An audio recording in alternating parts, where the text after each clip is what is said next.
On its website, the U.S. Coast Guard Academy promises to develop officers with, quote, character. Its mission, in part, to graduate young men and women with a, quote, high sense of honor. But the results of a secret investigation into alleged sexual abuse at the academy, exclusively obtained by CNN, reveal a decades-long history of ignoring or covering up accusations of rape, assaults, and other serious misconduct. What's more, the Coast Guard kept this report secret for nearly 4 years and only came clean to Congress this month after inquiries by Pamela Brown. She has more. The multi-year investigation was called Operation Found Anchor and uncovered a history of rapes and assaults at the U.S. Coast Guard Academy that were ignored or even covered up by high-ranking officials. But Coast Guard officials have kept the investigation secret since 2019 and never released the report, only approaching Congress this month after CNN asked about it. During the investigation, the Coast Guard found evidence of dozens of cases of sexual assault, even though they only looked into a specific time frame, from the late 80s to 2006, overlooking many years when other assaults had been reported. A report on the investigation found suspected attackers were not criminally investigated. Punishments, if they happened, were sometimes as minor as extra homework. Victims sometimes faced punishment for fraternization or lewd acts.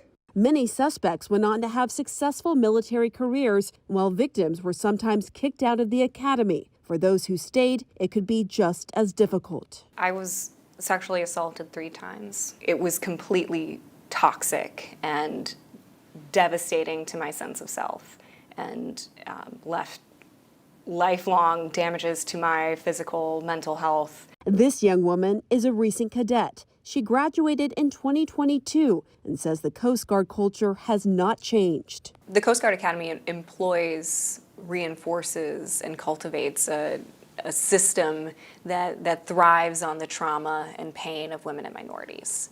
It's designed for their failure. The Coast Guard's secret investigation revealed that female cadets described survival tactics they had to use while at the academy.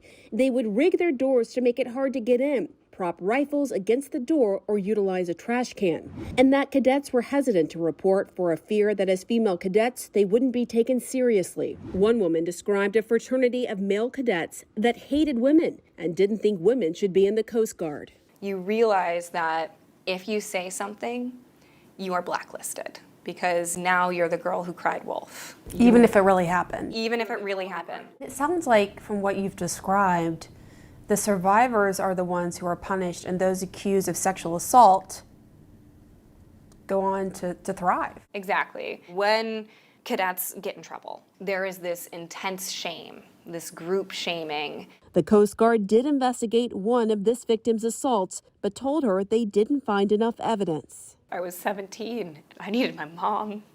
I needed somebody to stand up for me in those moments, and it broke me. Democratic Senators Maria Cantwell and Tammy Baldwin sent a letter Friday to the head of the Coast Guard that called the information, quote, disturbing, and demanded answers. They committed to pursuing full accountability for perpetrators and investing in meaningful support for survivors. And I'm joined now by CNN anchor and chief investigative correspondent Pamela Brown. Pam, what does the Coast Guard have to say about all this? Well, John, after CNN's report was first published this morning, the Coast Guard sent us a statement apologizing about the mistakes made in the Found Anchor investigation, saying that the Coast Guard fully recognizes that by not having taken appropriate action at the time of the sexual assaults, the Coast Guard may have further traumatized the victims, delayed access to their care and recovery, and prevented some cases from being referred to the military justice system for appropriate accountability.